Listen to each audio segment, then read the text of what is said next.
Melody berdiri di depan pintu ruangan bosnya,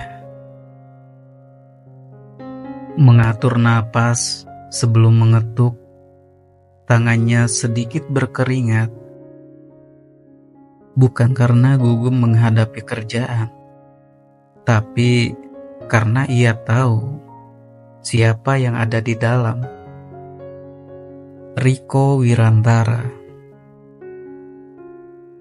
bos yang terkenal galak, ketus, dan paling anti dengan pegawai yang banyak alasan.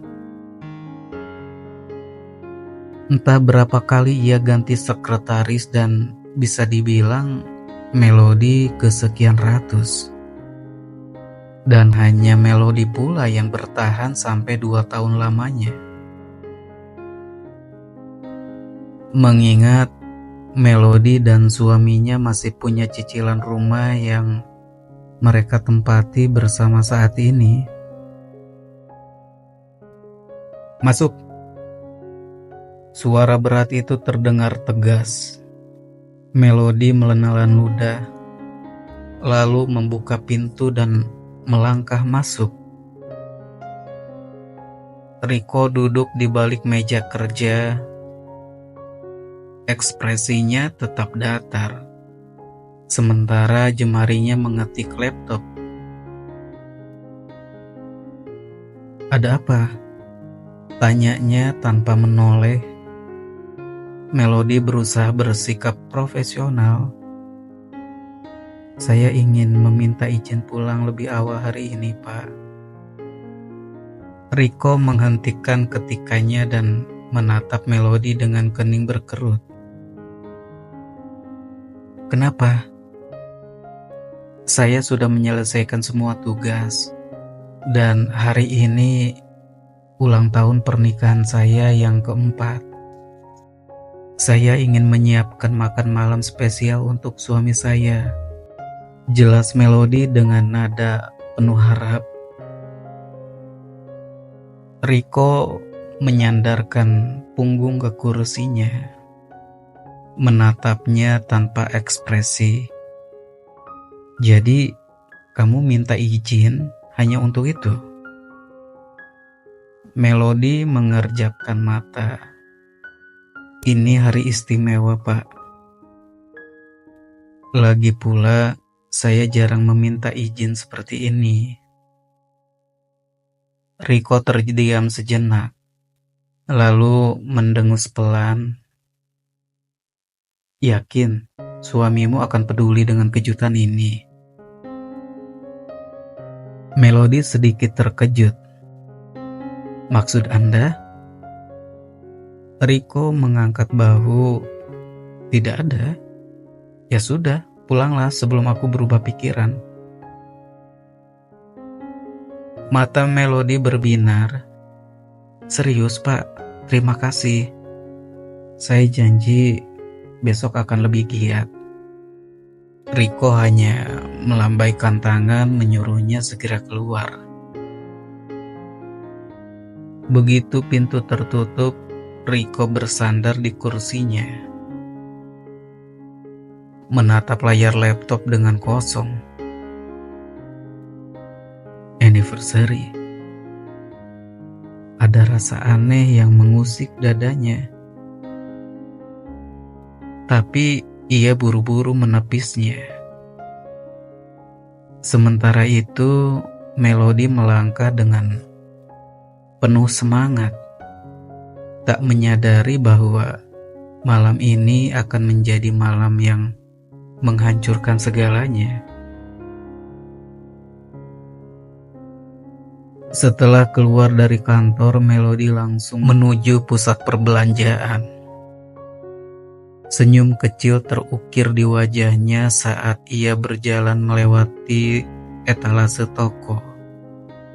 Matanya berbinar saat melihat jam tangan mewah di salah satu pajangan. Ini pasti cocok deh untuk Franz. Batinnya senang. Tanpa ragu, Melody masuk ke dalam butik dan mendekati seorang pramuniaga. Selamat sore, Nona. Ada yang bisa saya bantu? "Oh ya, saya ingin melihat jam tangan yang ini," ujar Melody sambil menunjuk model yang menarik perhatiannya. Pramuniaga itu dengan sigap mengambil jam tangan yang dimaksud dan menyerahkannya kepada Melody. Ia memperhatikan desainnya dengan seksama, elegan, maskulin, dan tampak mahal.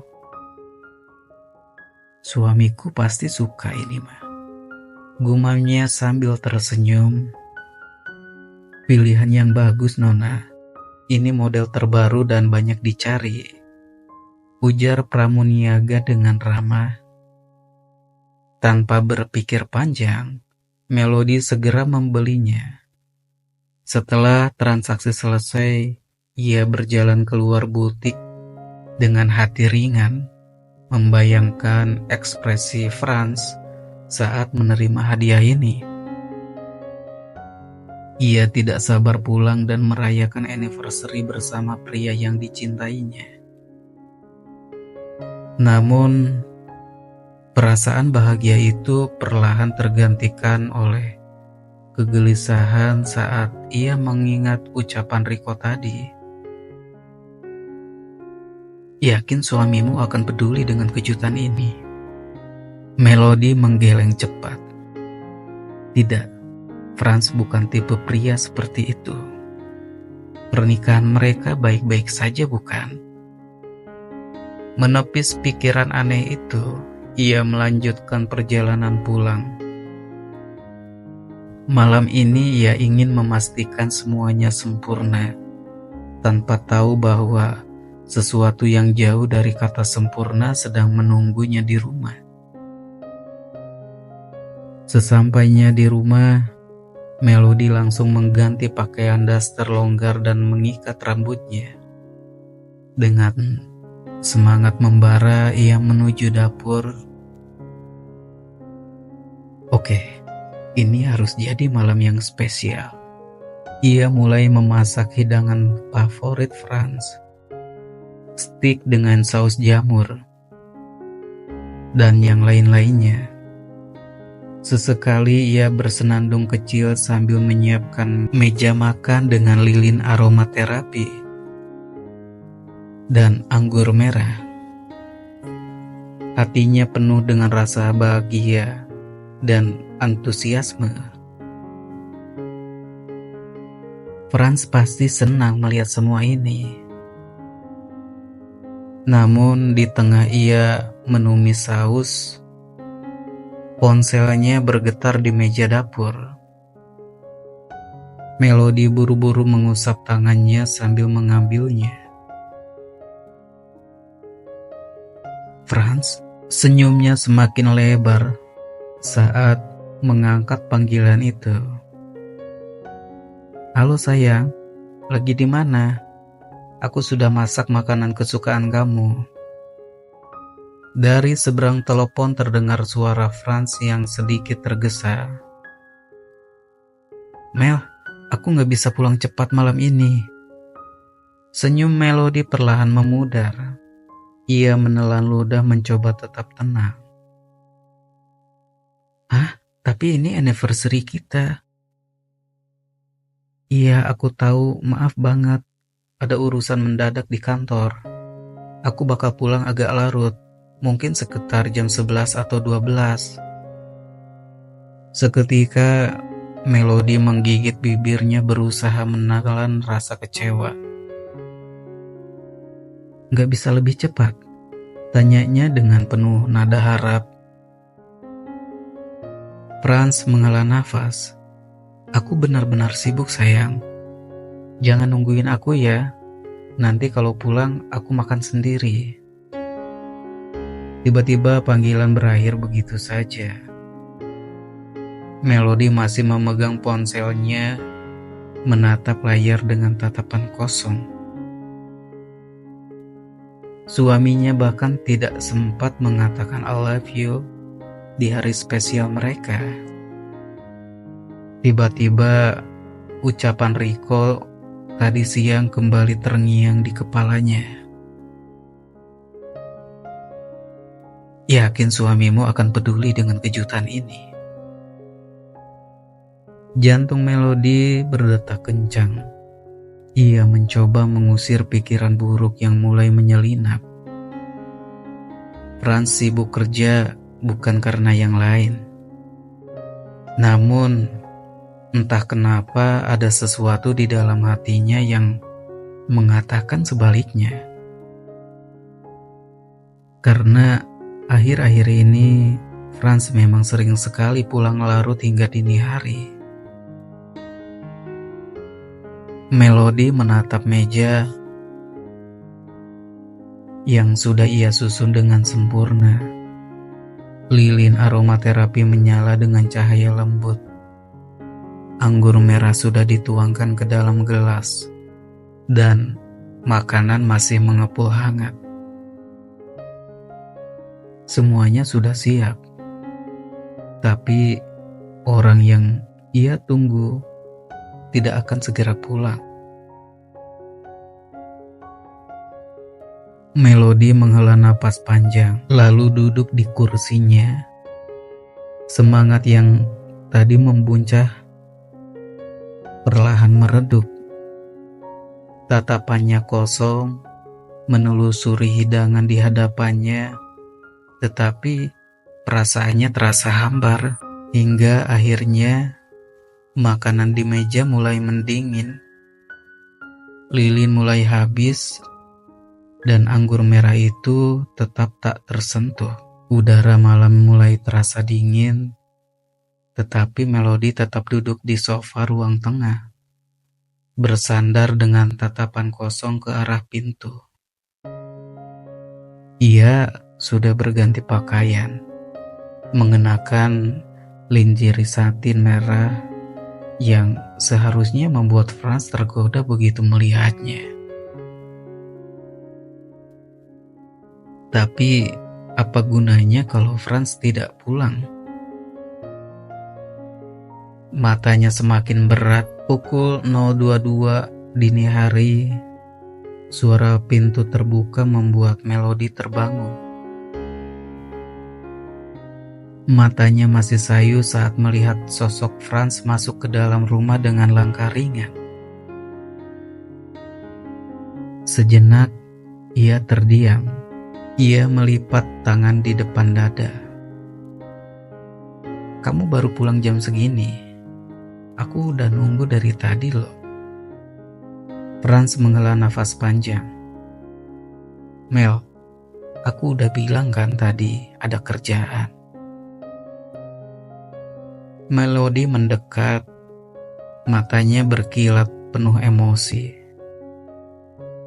Kerjaan apa sampai jam 2 pagi? Hah? Nadanya mulai naik, tetapi tetap terdengar manja dan merajuk. Franz mengusap wajahnya, tampak lelah.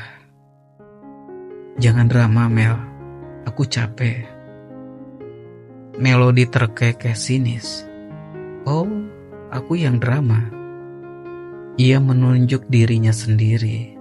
Matanya mulai berkaca-kaca. Aku sudah nyiapin makan malam, berpakaian seksi buat suamiku, berharap kita bisa merayakan anniversary seperti pasangan lain. Tapi kamu bahkan tidak pulang tepat waktu. Franz menghela nafas, seolah enggan berdebat. Aku tidak bisa mengulang waktu, Mel. Besok kita makan di luar, bagaimana? Melody mencengkram dadanya sendiri, berusaha menekan sakit yang menjalar. Aku bukan minta makan malam biasa, Franz. Aku cuma mau sedikit waktu dari suamiku, itu aja. Aku saja tadi izin sama bosku untuk pulang lebih awal. Franz diam, lalu meraih tangannya. Mel, aku capek. Kita bahas ini besok ya. Selalu besok, selalu nanti. Bisik Melodi, tangannya terlepas dari genggaman Franz. Ia menahan air mata, lalu berbalik dan berjalan ke kamar tanpa berkata-kata lagi. Di belakangnya, Franz hanya menghela nafas panjang, tidak menyadari bahwa untuk pertama kalinya Melodi mulai merasa bahwa ia bukan lagi prioritas dalam hidup suaminya.